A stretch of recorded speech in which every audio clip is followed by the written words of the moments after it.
నా video open చేసినందుకు చాలా థ్యాంక్స్ మై ఫ్రెండ్. ఎలా ఓపెన్ చేసినా కాబట్టి లాస్ట్ వరకు చూసాం కోరుకుంటున్నా. సరే మరి లేట్ చేయకుండా టాపిక్‌లోకి వెళ్ళిపోతే 'బ్లాస్ట్'. ఈ సినిమా చూడకముందు నాకైతే ఈ మూవీ మీద జీరో ఇంప్రెషన్, జీరో ఒపీనియన్. ఏదో థియేటర్‌లో ఒక సినిమా నడుస్తుంది. పబ్లిక్ టాక్ అయితే బాగుంది. సరే ఎట్లుందో చూద్దామని ర్యాండమ్‌గా పోయినా. చెప్తున్నా కదా నేనైతే ఫుల్‌గా ఎంజాయ్ చేసిన. మస్తు అనిపించిన సినిమా. రీసెంట్ టైమ్స్‌లో నేను చూసిన మూవీస్‌లో ఇదే ద బెస్ట్ ఫిల్మ్. ఒక మంచి యాక్షన్ థ్రిల్లర్. మీకు యాక్షన్ మూవీస్ అంటే ఇష్టం ఉంటే ఖచ్చితంగా ఈ మూవీ మీకు నచ్చుతుంది. నాకైతే సినిమాలో పెద్ద మైనస్ పాయింట్స్ ఏం కనపడలే. స్టార్టింగ్ నుంచి ఎండింగ్ వరకు నాన్ స్టాప్ యాక్షన్ సీన్స్ తోటి చాలా ఎంటర్‌టైనింగ్‌గా ఉంది. ఇలాంటి సినిమాలు చూస్తే థియేటర్‌లోనే చూడాలి. ఎందుకంటే ఓటీటీలో చూస్తే ఆ ఫీల్ రాదు. సింగిల్‌లో చూసిన దానికన్నా ఫ్రెండ్స్ అండ్ ఫ్యామిలీతో కలిసి చూస్తే ఇంకెక్కువ ఎంజాయ్ చేస్తాం. సినిమాలో అయితే ఎటువంటి 18+ సీన్స్ లేవు.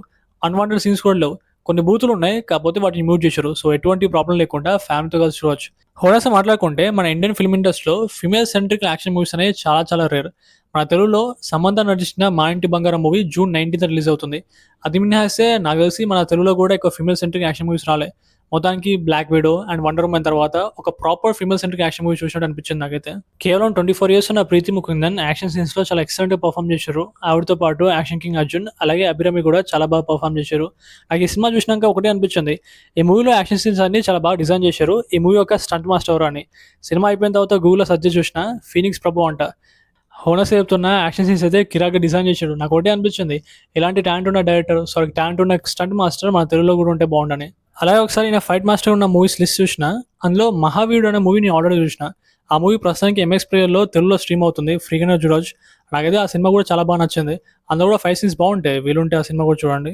నాకైతే 'బ్లాస్ట్' మూవీలో ఒకే ఒక్క మైనస్ పాయింట్ కనిపించింది. అదే మెయిన్ విలన్ వీక్‌గా ఉండడం. అదంటూ మెయిన్ విలన్‌తో పోల్చుకుంటే సైడ్ విలనే చాలా స్ట్రాంగ్‌గా అనిపించాడు. సైడ్ విలన్‌ని ఓడించడానికి హీరో వాళ్ళు చాలా కష్టపడ్డారు కానీ మెయిన్ విలన్ అయితే చాలా ఈజీగా ఓడించారు. అదే కొంచెం ఇల్లాజికల్‌గా అనిపించింది.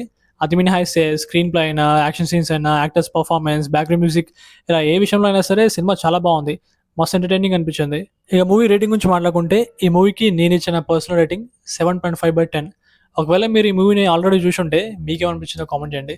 That's it guys. మరొక మూవీతో మళ్ళీ కలుసుకుందాం. See you again.